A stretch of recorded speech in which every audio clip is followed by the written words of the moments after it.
there's such a big crowd out there who wants to listen to our webinar on advanced data analytics.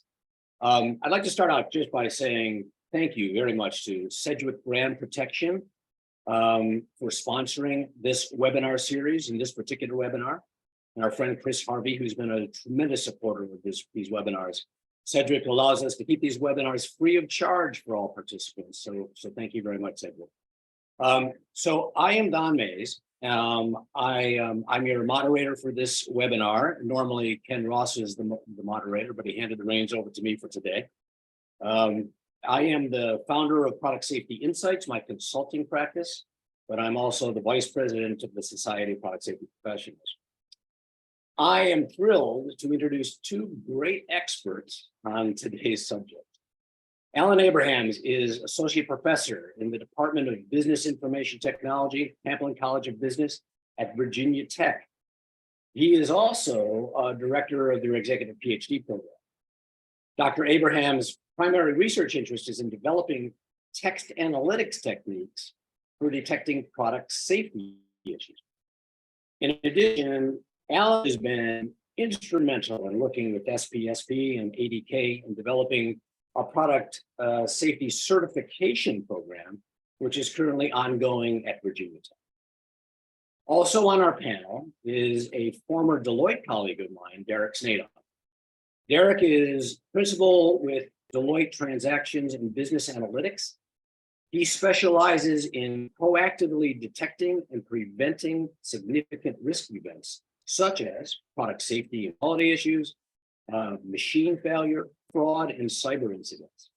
I worked with Derek on several client engagements where we were able to deliver some exceptional cost savings to our clients by providing early warning of emerging safety and quality issues with their products. So for today's agenda, we're going to talk about the challenge of handling too much information, which is one of the afflictions I think that a lot of companies are dealing with. We're going to define advanced analytics. We're going to talk about smoke terms and some of the analytical methods, and then data visualization, a way of easily identifying emerging issues. And then we're going to give you some real life examples of some early warning successes. So let's start with what I mentioned before is one of the greatest afflictions suffered by many companies is just having too much information there. The larger the company, the more products you sell, the longer your products remain on the market, the more post-sale data you release that needs to be harnessed. And that's a huge challenge. And when you think about it, let's take a look at where that data comes from. So you've got internal data. You've got your call center agents that are reporting information. You've got emails and perhaps even chats coming in to that call center and to your corporate offices. You get letters coming into the corporate office. You remember all the letters, the written letter. You get notifications from your retail partners. You get warranty claims coming into your company. Your service network can also provide information into your company. Your parts replenishment data can give you indications of any kind of safety or quality failures that might be occurring. You get product forums, maybe a forum that's on your own website where consumers are allowed to opine on your particular product. And then, of course, there's the legal claims and the liability claims. All of that information, ideally, should reside in a structured database. And all the companies I work with have never seen that happen, but it is something that probably should happen. The problem is that it all comes in generally into disparate databases that don't communicate with them. And so that creates a real challenge for just handling internal data. But now add to that challenge the information that comes in external. So you get information coming in from your retail customers, with retail customer reviews, like the reviews that you see on Amazon, and then the text that goes along with those reviews that can often cite a safety issue, or in some cases, a quality issue with your product. And it's out there for the entire public to see. You also get media inquiries and mass media reports. You might have enthusiast blogs, particularly if you're, in a particular area in industry where you have a lot of enthusiasts that are opining on your particular products.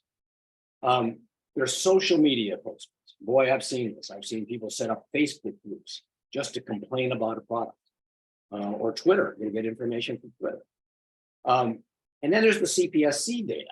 There's CPSC SaferProducts.gov, which is the publicly accessible database where people will complain about the safety of a product, name your brand and perhaps your model number for all to see. And then there are 5 other CPSC databases that also may have information about the product. And then you might also get information from the Better Business Bureau. So all of this is generally unstructured data. It's all in different formats. And yet it's really important that you know about what people are saying about your product.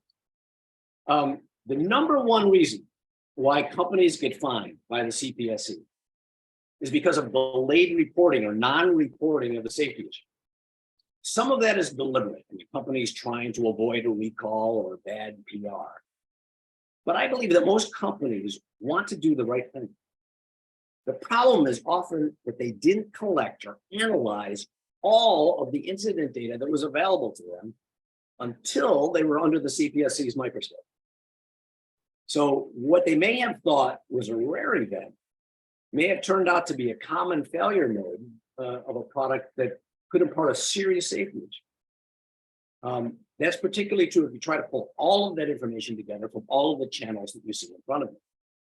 So that's where advanced analytic comes in. It can really help a company. So with that, Alan, can you define for us, what do we mean by advanced analytics? Sure, Don. So really, the way we see advanced analytics are software techniques to help you to condense or distill large volumes of data into small actionable insights.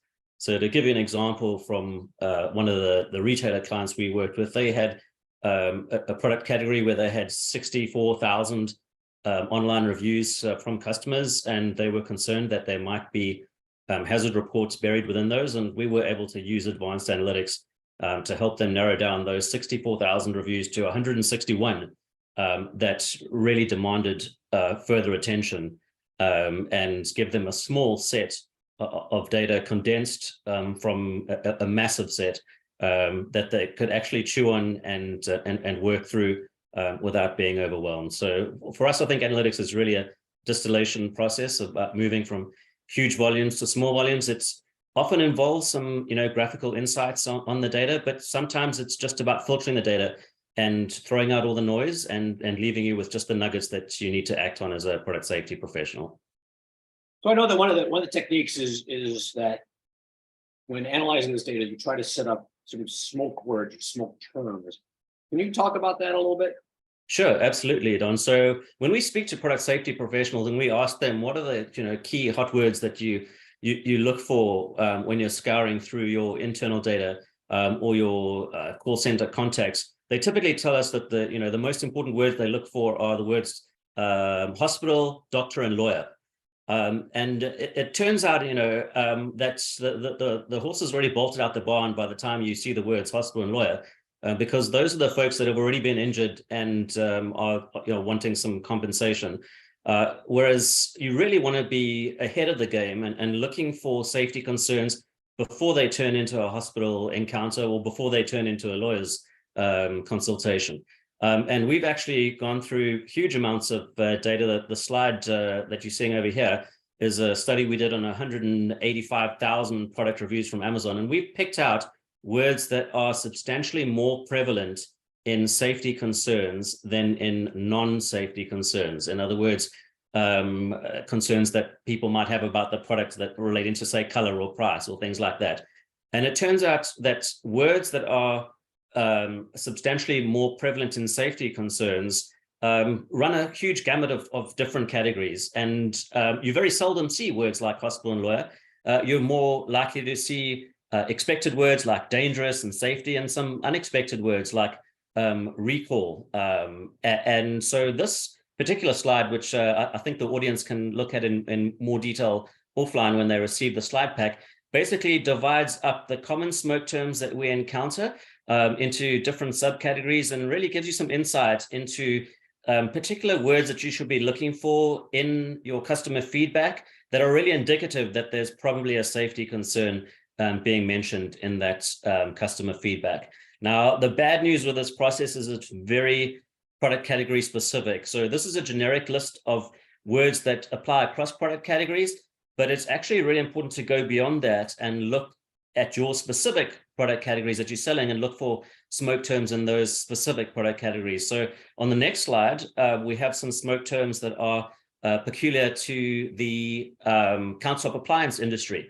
And these, you can see, certainly there's some expected ones like safety, dangerous, hazard, but there's also some really unexpected ones, words like began and touched. And the reason those unexpected words come up is because when customers are explaining a safety incident, they typically use a narrative style where they're telling a story. So began, for instance, the appliance began to smoke, or I began to feel unwell. Touched, similar, where they might be touching an exposed electrical cord or touching something and getting burnt. So smoke terms are not necessarily expected in terms of the fact that a human might not guess that they're substantially indicative of a safety concern. But computationally, when you use advanced analytics, you're able to identify that these terms are really unusual in safety concerns compared to other customer feedback. So let me ask a question about that, though, because you might have a customer that says that they almost got burned, which is not the same thing as being burned. And so what do you do with that? What do you do with that kind of information in advanced analytics? So we still flag those, and I think near misses are just as informative as actual incidents. We really want to know of stuff that a customer is concerned could have hurt them, because we'd rather be aware of a safety concern before it actually becomes an incident. But we also have techniques where you use these safety concerns for identifying different severities of incident. So for instance, we have smoke term lists for choking, smoke term lists for strangulation, smoke term lists for poisoning. We have smoke term lists for actual versus potential incidents. So we can disentangle where we've had an actual incident that's occurred where someone has actually been harmed versus a potential incident where they're talking about a potential harm in the future. So really, there's not just one smoke term list. Every time you want to classify a piece of customer feedback as in a particular hazard category, whether it's an actual incident or potential incident, or whether you want to know whether it's choking or suffocation or strangulation, we have particular smoke term lists for each of those to help with those classification and coding tasks automatically. So next slide, basically showing you that for different product categories, you have different smoke term lists. When you look at kids' toys, you see different terms than you see for countertop appliances. It also depends on the data set that you're using. So if you look at hospital admission reports, which are provided by the CPSC and a public data set called NEISS, and you compare that to, say, recall reports, you find that there's different terminology that's used in those different narratives that are indicative of particular severities of hazards. Some of the words, some of the smoke terms are in common, but it depends who's written the narrative. Is it a customer? Is it a nurse? Is it a CPSC official? All that makes a difference to the type of terminology that they use. So for instance, a doctor might use the word ingestion, but a parent might use the word swallowed. So when you're looking at customer reviews, you're more likely to see the word swallowed in a safety concern, whereas if you're looking at reports from healthcare providers that are submitted via NEISS, you're going to see the term ingestion as a particular safety concern related to swallowing. So next slide basically talks about, again, different smoke terms for different demographics and product categories. Here, this is for older adults, so people aged 65 and older.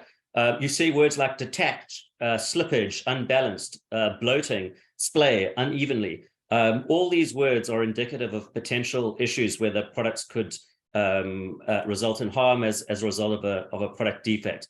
So very product category specific, and it's really important, certainly apply the generic smoke terms, but you really ideally want to engage in some generation of smoke terms that are peculiar to your particular product categories that you're investigating, because that's the most accurate way to identify things.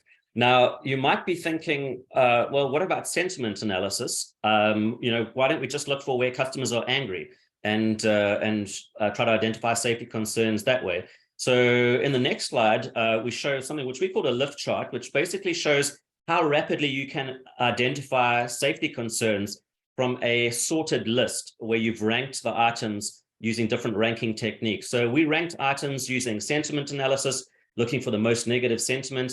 And we also ranked items using smoke terms, looking for the highest smoke scores. And the x-axis basically shows from the highest ranked items down to the lowest ranked items. And what you want to see in a chart like this is you want to see a big bulge.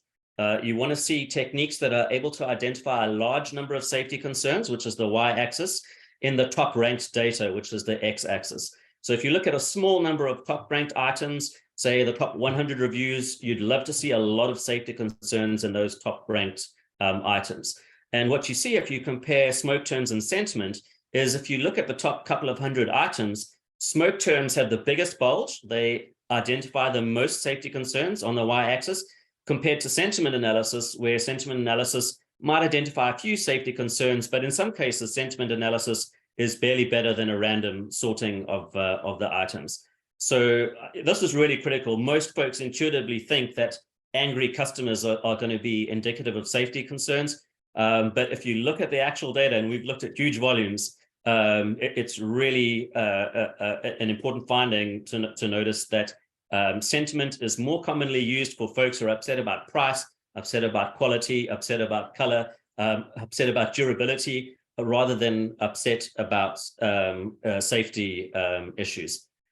So to put that in even more stark contrast, let's take a look at the next slide. And again, excuse me, Alan, can I interrupt for a second? Sure, Ken. Yeah, this is Ken Ross. I'm monitoring the questions. I just want to tell everybody that the slides will be posted after the webinar.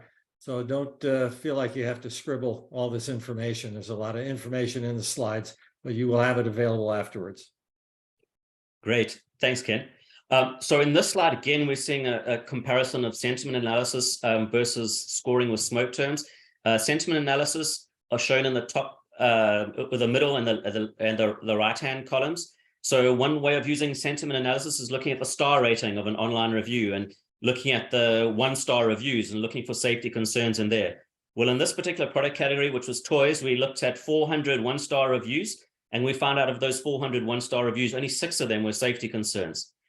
We then used a sentiment approach to score the online reviews. We looked at the 400 most negative online reviews using the SentiStrength sentiment approach. So these were reviews where customers were really angry, really upset, really negative. Out of those 400 most negative online reviews, only 21 of them were safety concerns. Right? So very small fraction, about 5% of the most negative reviews were safety concerns. In comparison, we applied a custom smoke term dictionary to the same data set, looked at the 400 reviews, which had the highest smoke score. And out of those 400 reviews, you can see almost half of them are actually safety concerns. So smoke term scoring is way, way more effective than using sentiment. In this case, 10 times more effective than using sentiment for finding safety concerns. So if you're looking for safety concerns, sentiment is not the place to start. We'd really want to go is looking for smoke terms, and smoke terms are often non-emotive. They don't overlap much with sentiment, and they're really the most effective way of finding safety concerns. So Alan, when you go and develop your lexicon for smoke terms, I remember looking at, customer call center data and seeing that so many words were misspelled, or if it was voice to text, it was not pronounced properly or something. How do you handle that? Do you include misspellings in your lexicon? Sure. So there are multiple ways to do that. There are some common misspellings that will show up in the lexicon. And so we will often see some terms that are commonly misspelled that will come directly into the lexicon. But one of the techniques we use is we actually run a spell checker on the data before feeding it into the scoring technique. So it actually corrects the spelling of the customer's text before we score it. So there's basically two ways of addressing it. One is you find common misspellings, and those will appear in the dictionary automatically. And the other is you basically automatically spell check the customer's content before you score it. And then you score the spell checked content. That spell checker will be busy with me for sure. Yeah, well, that's all automated. So luckily, though it's busy, it's fast. So let's talk about the Virginia Tech software. Super. So basically, if you want to generate smoke terms that are product category specific, you really need to start by training a machine learning algorithm. So Virginia Tech has developed internal software that allows us to employ large volumes of volunteers to code, which means label large volumes of data. So we've had over 4,000 volunteers who participated over time with helping us with labeling. We have students who volunteer at Virginia Tech for extra credit in various classes. We have large volumes of volunteers from our collaborating institution, Thammasat University in Thailand, who volunteer and do labeling of data sets for us. And in each case, it's not a huge amount of effort for any individual volunteer. It's typically dedicating an hour or two of time to read a protocol, take a quiz to verify that they have a certain level of competency in identifying safety concerns, and then they get admitted to our labeling software and are able to then go about labeling actual safety concerns.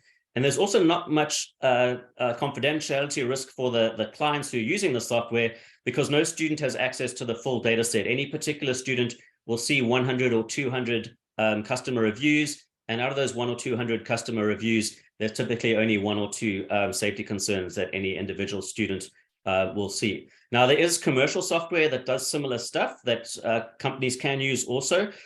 We provide our services at no cost, and the students volunteer. So we use our internal software because there's no cost to it. But there are certainly corporate packages that are available to do similar human labeling of data sets. The nice thing about our process also is every project gets its own protocol where we give examples of safety concerns and non-concerns. And every project now gets its own quiz also, which means the students will get presented with a qualification task, 25 multiple choice questions, and they have to score at least 80% before they're allowed to proceed to labeling. So we know we're getting well-qualified, well-trained resources, as opposed to necessarily random people that get hired over the internet who haven't gone through any qualification task to determine they actually know what they're seeing and know what they're looking for. Now, we also do monitor the performance of our team. So on the next slide, what you'll see is we use our own analytics internally, and we have a dashboard that basically shows us how active the team has been and what the team's been finding. So the dashboard over here shows us how many reviews have been coded over time, how many have been labeled over time. Do we have enough double labeling? Because we always like every review to be looked at by more than one set of eyes.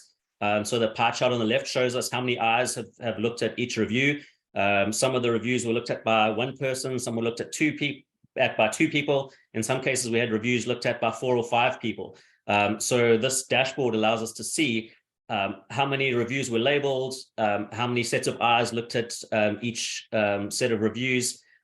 We also get to see how many safety concerns were discovered in real time. So those are the pie charts you see at the bottom, and what types of safety concerns were discovered. So because we're labeling different aspects like actual versus potential injury, we can see of the safety concerns, what proportion were actual incidents and what proportion were potential things that could happen in the future. And we can, of course, double click and drill down and see in more detail. Now, we have a lot of folks that we work with who are happy to supply their data to us, and we sign non-disclosure agreements with them and then work internally with the data.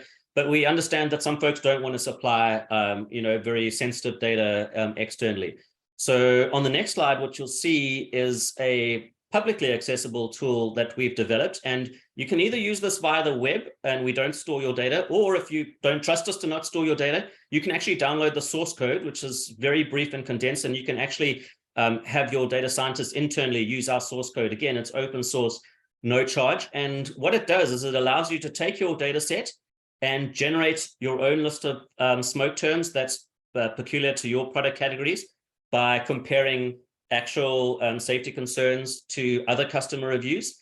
And then you can use your custom generated smoke term list to score new data that's coming into your organization. So this Fumius tool that we've developed, absolutely free to use. You can use it over the web if you don't like using command line tools, and you're happy to upload your data. We score it, and then we make sure nothing is stored on the server. Or if you got a good stomach for working with Python and you want to download our source code and give it to your data science teams or use it yourself, you can use our software to generate smoke terms and score your data yourselves also. So we're very happy to contribute open source software to the community, and we're always very happy to help organizations, whether they're retailers or manufacturers, to identify safety concerns in their data set. We've worked with multiple Fortune 100 companies.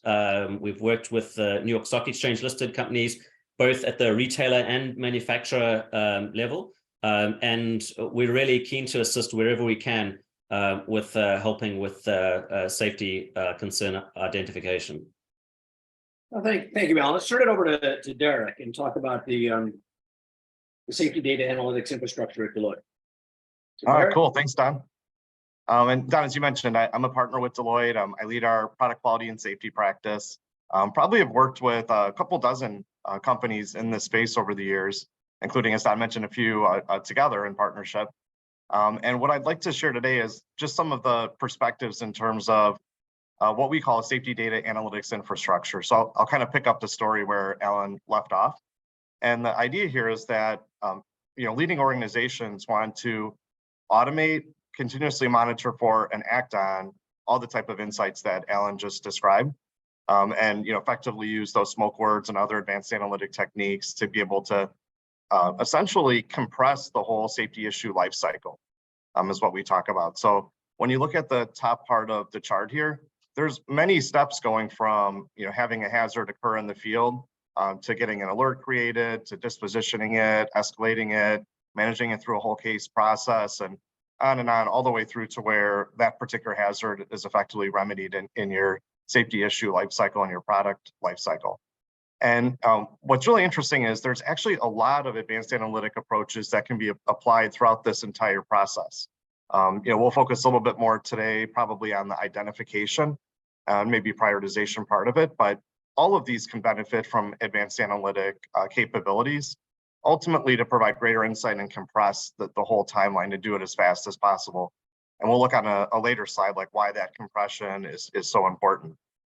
But I would say what I'm seeing right now in terms of leading companies is really moving to create the safety data analytic infrastructures that are completely end-to-end. So in the past, a lot of companies would have individual capabilities, or like they might look at reports or have spreadsheets that help manage cases. But I'd say what leading companies are doing now is creating entire end-to-end safety data analytic infrastructures. And I'll kind of walk through a little bit what that entails.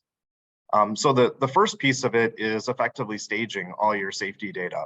As Don mentioned up front, there's internal data, external data. It's often in many different repositories. First thing that's critical is to bring in at least those prioritized data sets into a common data repository, so you can better connect the dots and understand where hazards are occurring. And as Don mentioned, actually the appropriate count of those occurrences, because you're getting kind of all of the signal in the same place. Then when you start to think about some of the analytic techniques that apply, I would absolutely agree with Alan that we've looked at smoke words versus sentiment analysis. He's exactly correct. Like smoke words that you can turn into search terms or turn into rules to scan your data is a leading practice, like very effective way to track down safety concerns that are lurking in that data repository. We also find too that augmenting that with machine learning, a little bit more of what you might call the unsupervised style, or ultimately styles that do learn supervised patterns, can kind of augment those rules and work as kind of in tandem to give you the strongest safety net to be constantly monitoring for safety concerns. And then there's a number of other related analytic techniques that are very helpful. One is just kind of around determining, is the incident rate at which I'm seeing something happen? Is that unusual or anomalous, or is it of concern? We also see a lot of clients building like forecasting type capabilities to understand and help better prioritize what issues they work when by kind of projecting out, okay, I have 1 or 2 of these that have come in, how many more might there be out there? And that helps with better understanding and scoping recalls as well. So there's that piece. Actually, kind of another kind of interesting emerging one is looking at almost like the pace or the acceleration of issue reporting coming in. So if you're seeing like, 1 or 2, and then it starts kind of spiking in a quick way, you want to get like an early indication of that, like kind of rapidly accelerating type of concern as well. And then kind of fast forward a little bit. I mean, it's not sufficient just to be able to kind of identify issues and prioritize them. You want to make sure any fixes that you put in place actually really are effective. So we're seeing more and more that clients are building in almost like, remedy effectiveness solutions or analytic capabilities, or others that kind of like monitor for like a decrease in issues or items that are coming in response to a service campaign or perhaps a recall. So like ensuring that what you've done in response is effective.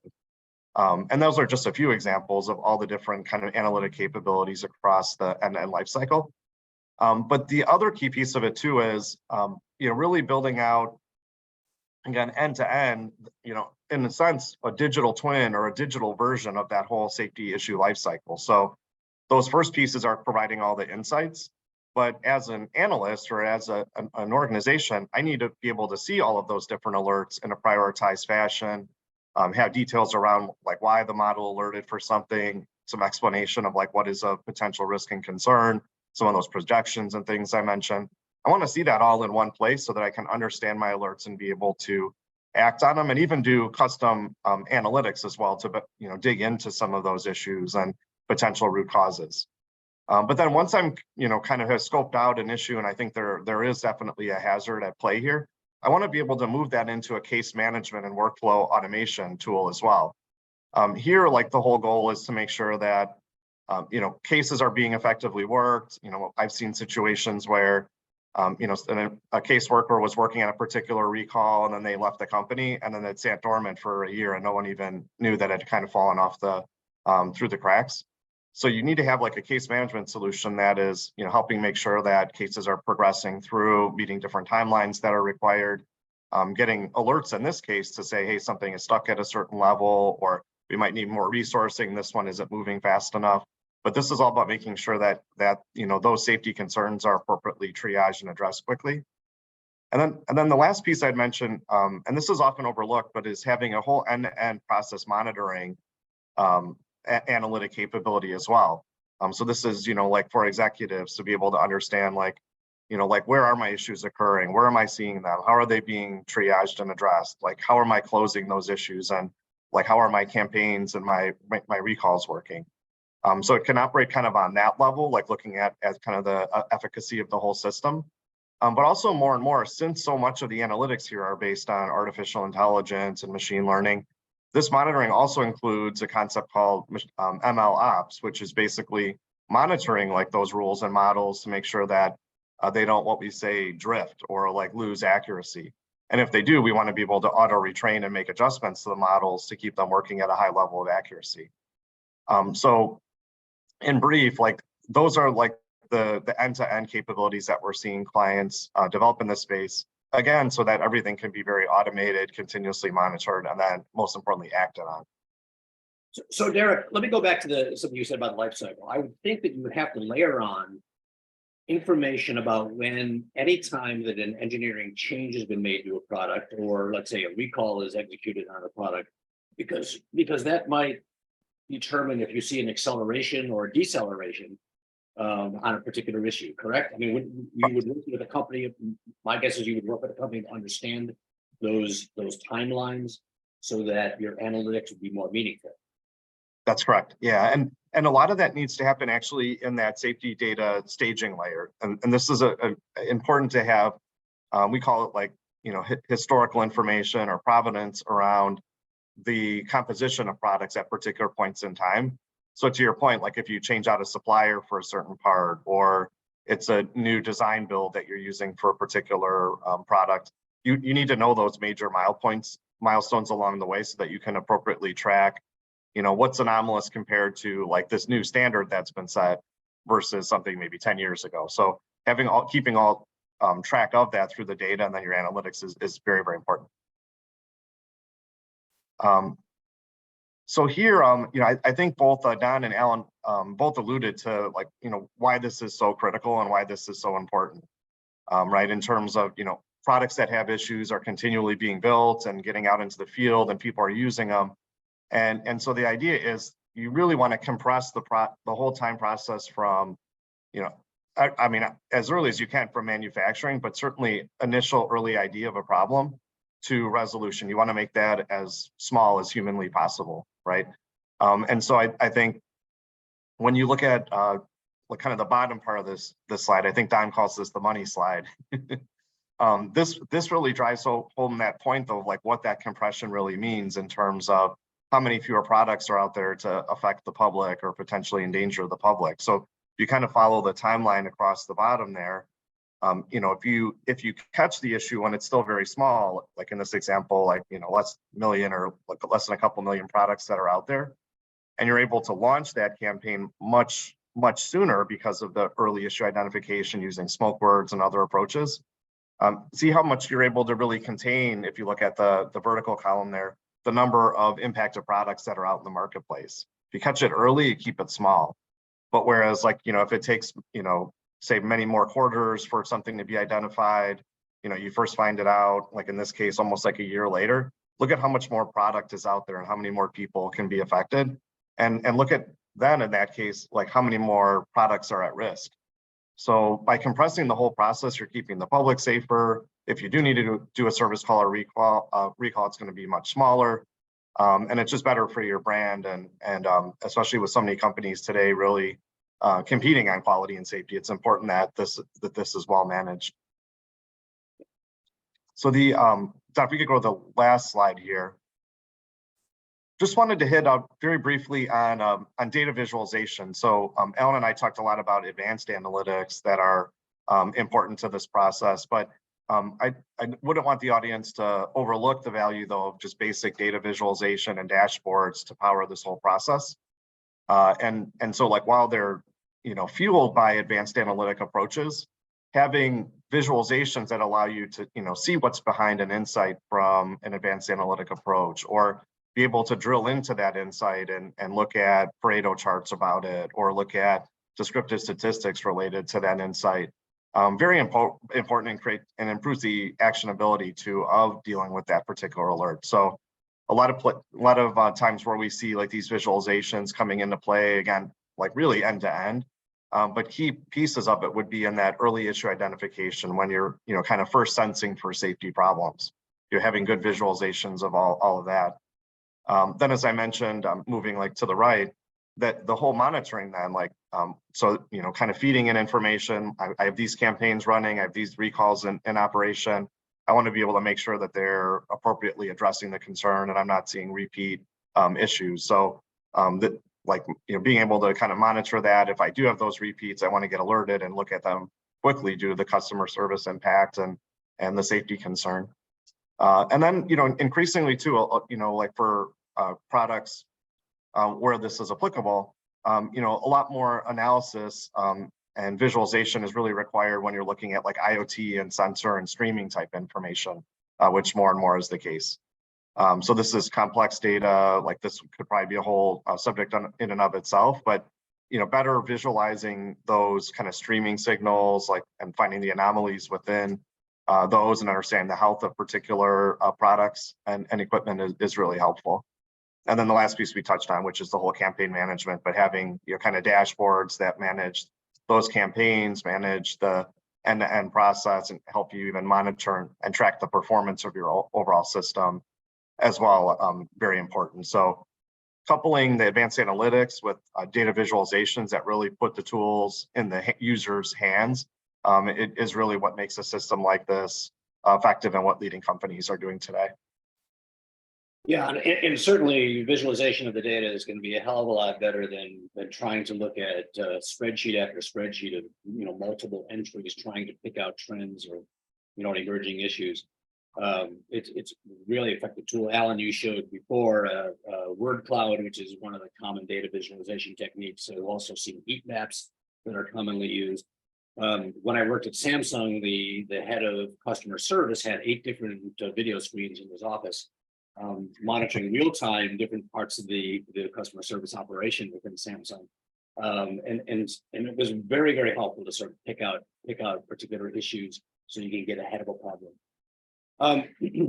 That said, let's go into the question and answer period here, and let me start this off by just asking each of you if you could contribute some certain real life examples of how you've been able to apply advanced data analytics to solve a particular product safety issue.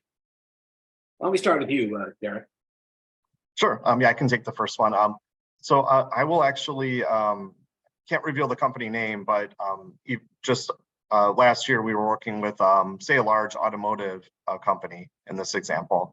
I know a little bit different in product focus than maybe some of the folks on the call here, but I think there's some concepts here that I want to really illustrate for the group. So what we did on that project was we built out, a safety data analytics infrastructure for them. But the key concept that folks should be aware of is something we call back testing.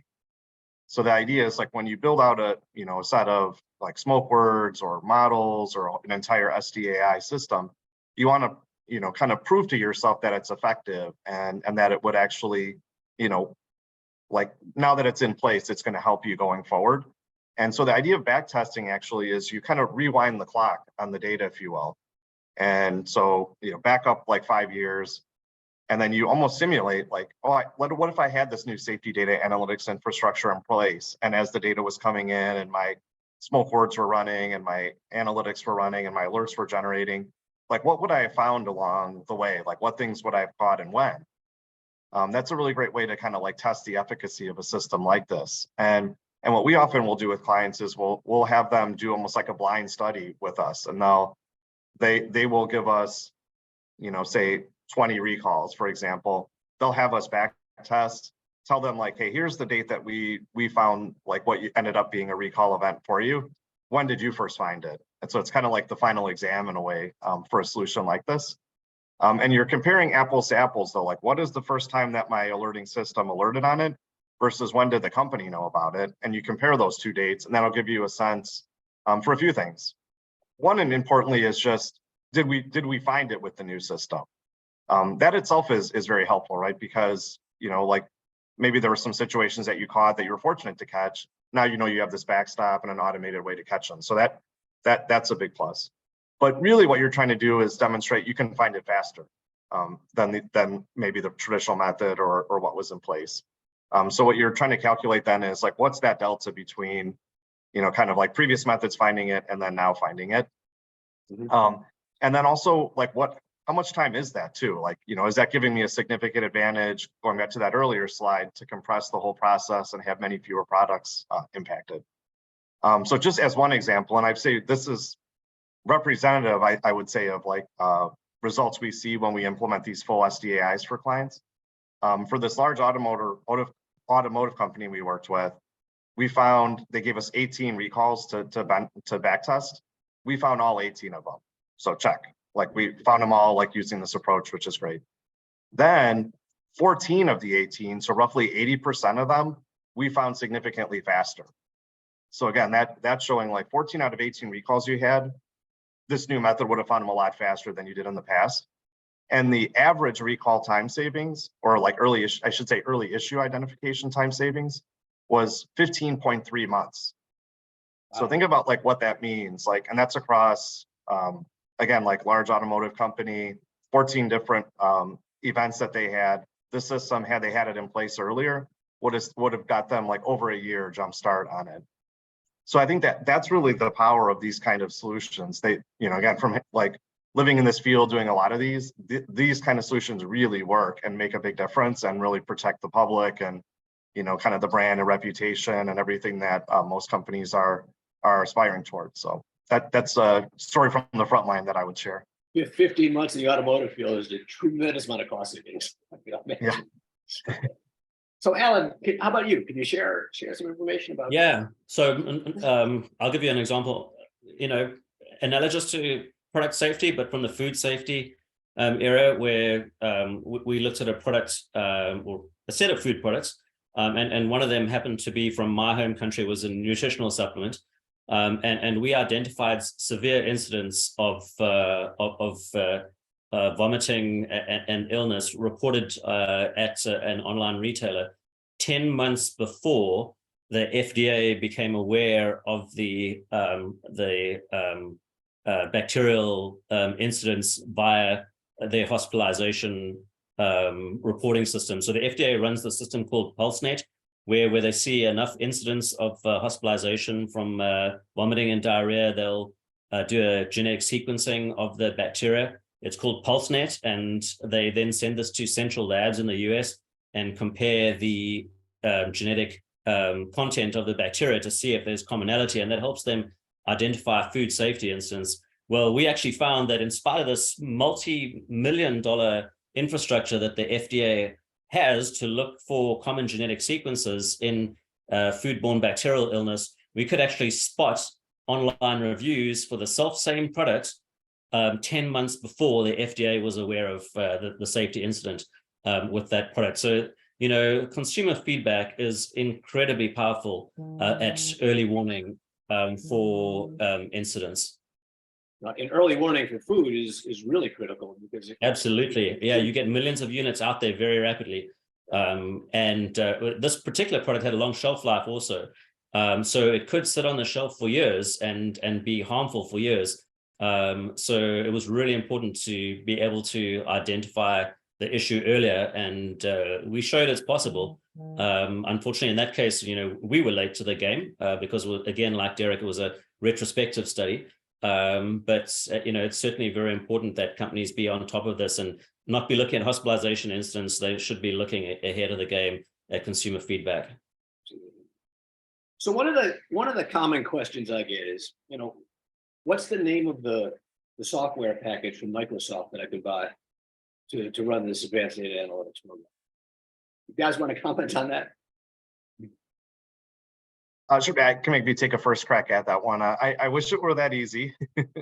I think, like Alan mentioned, even in the example of like the sentiment analysis versus like true smoke word safety-based analytics, this is such a specialized area that, anything off the shelf that, is not going to get the job done on this, like, brand monitoring, sentiment analysis, like it's not fit for purpose for this. So like, I haven't seen any product that exists in the marketplace that like kind of just does this, just buy this, you're good. Usually the way we approach this with clients actually is, basically designing a solution that fits into their current enterprise standard. So, most companies today will have, like they'll have a data layer, they'll have like certain databases they work with. They'll have an analytics layer, which could be like open source Python tools, or it might be, one of the package providers, but they'll have an analytics capability, and then they'll have visualization capabilities. What we found is like having good accelerators, like a smoke word library, that you can kind of like build into this end-to-end process. So it's kind of done with accelerators that speed up the development, but where it's very kind of like tailored to the safety need and tailored to the specific needs of the client is what works best. Yeah, and I'd have to agree with Derek that I don't think I've seen a silver bullet for this. And, even from our environment as academics, we really, deliver ad hoc solutions, and typically at a snail's pace when we have folk come to us for assistance. So if you could think of, the software tools that we develop and the assistance that we provide to industry work, I think of as a South African pinotage. Whereas if you look at a consulting company like Deloitte's, where you're looking at a end-to-end management process, you're looking at not just the identification, but the actual monitoring of incident reports over time and following complete cases through to conclusion. I think that's really a top shelf brandy, and you really need the top shelf brandy for developing stable, systematic, consistent, reliable processes. And there's no silver bullet. Is there an application for artificial intelligence in this space? Well, Yeah, I think yeah. Oh, go ahead, Alan, please. Sorry, Derek. Yeah, I think what we're doing is artificial intelligence, and we certainly use some common machine learning methods, convolutional neural networks. We use support vector machines. We use bird classifiers frequently. And so it definitely is very supported by machine learning techniques. We have, by the way, tried ChatGPT on our data. To try and see whether it comes up with anything. And we actually asked ChatGPT if it could identify safety concerns that were previously unknown and had not been subject of a recall that folks should know about. And ChatGPT said yes, inclined sleepers and drop-sided cribs. So ChatGPT, we think, is not useful for identifying knew about those safety concerns. Maybe it'll be a couple of months before they figure out how to adapt it for that purpose. But certainly, machine learning definitely underlies all of these techniques. And I really like, what Derek was saying regarding an industrial strength solution should employ MLOps, machine learning operations, where you're continually testing your models, retiring the ones that aren't working well, deploying new ones that work better for changes in the products, changes in the product assortment. That's really where you want to be at a steady state, is these industrial strength solutions that are really evolving with time. Derek?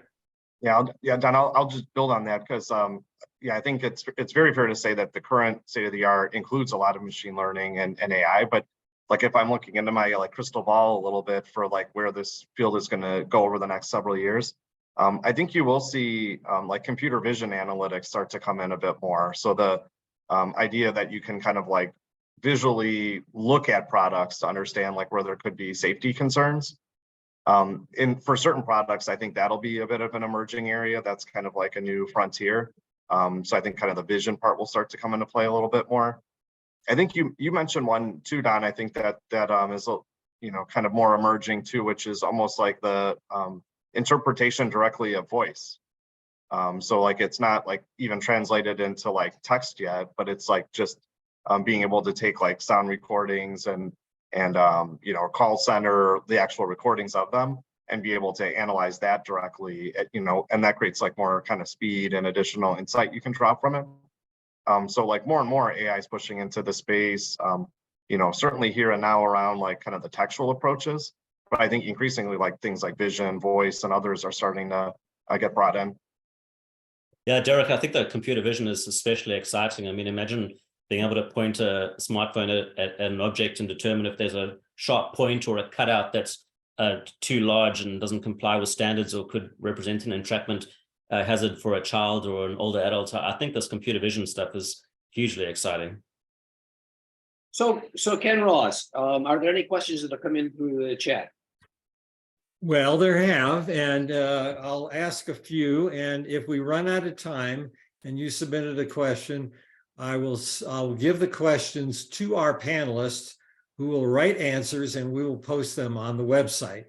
So you should all get your questions answered as best we can, even if I don't get to all of them, because we only have 6 minutes left.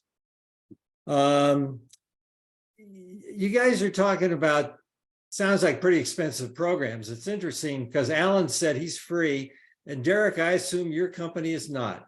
So how do we figure out, how do I as a company who gets, 10 reviews a month and 50 calls a month or whatever, and when do we figure out if we need a system like this between the smoke words and the whole analytics system? How do you figure out when this is really appropriate to call you guys and said, we need some help? I guess I can start on that one, being the paid version of this, I guess. So I guess what I would say, I mean, if your scale of incoming signal, let's say, is very small, like you said, 10 records or so, I don't know, that you may not really need kind of an automated solution, an end solution, like I mentioned. That might be overkill if you're on that end of the spectrum. That's something maybe a human can just do very effectively themselves. I think it's like as your size and scales grows, and hopefully that'll be the case for many of the companies here. It's like as the size and scale grows, that when you start to like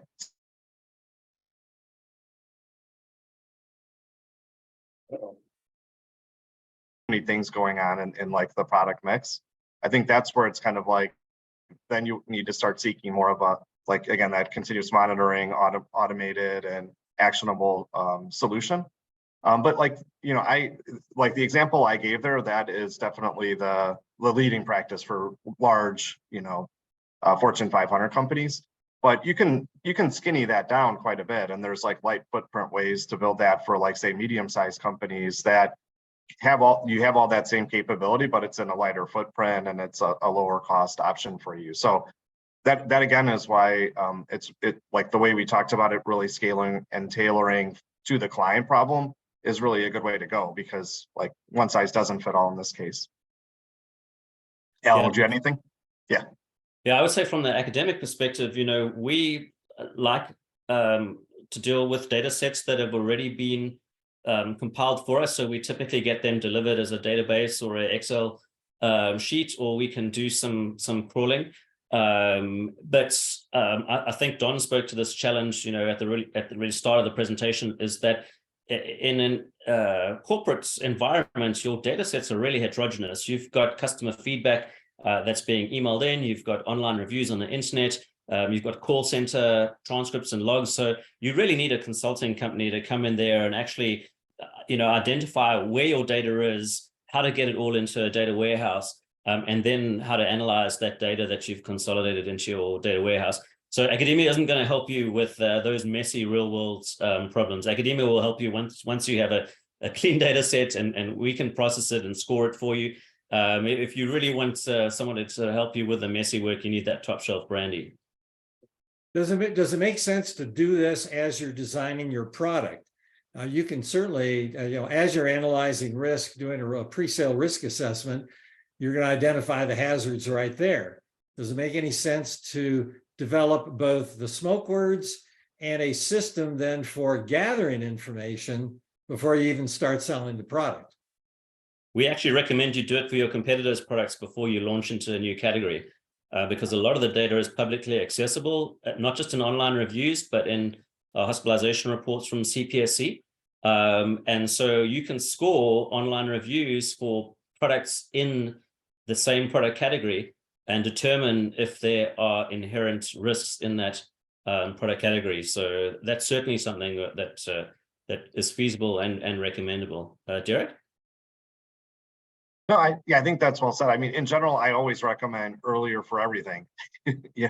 So like the earlier you can start thinking about like what your analytic posture is going to be around products, the better. Also, the earlier in that product life cycle you can move up, the better. So I think part of the question was around like, you know, can you even be starting to build in like design-based information and maybe supplier-based information into your safety analytics? And absolutely, that is another big trend, is kind of working, you know, further left in the process, if you will. Yeah, Derek, I think where you said catch it early, keep it small, I think that's probably the most important takeaway from this whole session is what you said there: catch it early, keep it small. So let's we got a minute left. We have our contact information up on the screen. You can feel free to write to us via email or submit a question through the Society of Product Safety Professionals, and we have a Ask the Expert feature on our homepage.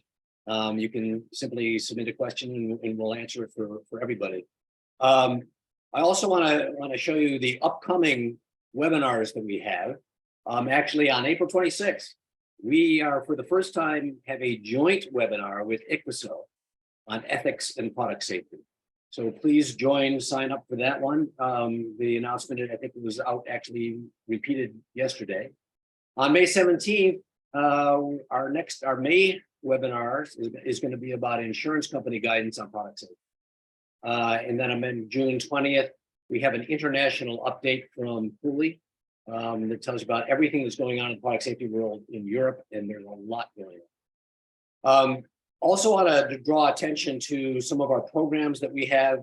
The SPADK educational programs I mentioned at the start of this that we have a certification program currently running at Virginia Tech, thanks to the help of Alan Abrahams. But in June, we start our fundamentals program. It's for people that are entering the field or want a refresher in the field. The fundamentals of product safety, and that's going to be held at University of Michigan in cooperation with University of Michigan. And then in our advanced program, which is called Product Safety Leadership and Crisis Management, will be held at the University of Missouri at St. Louis in November. So those are, far more detailed informational programs, educational programs, and the information for that about that you can find on our website. So I want to thank our fabulous speakers, Derek Znadoff, Alan Abrahams. Thank you very much. Really appreciate all of the information. You gave us a lot of food for thought. And we know that there's a lot of opportunity out there for us to handle our data in a much better way in the future. And thank you all also for joining us, and hope to see you on the 26th. Thank you all. Thank you, Don. Thanks, Derek. Cheers.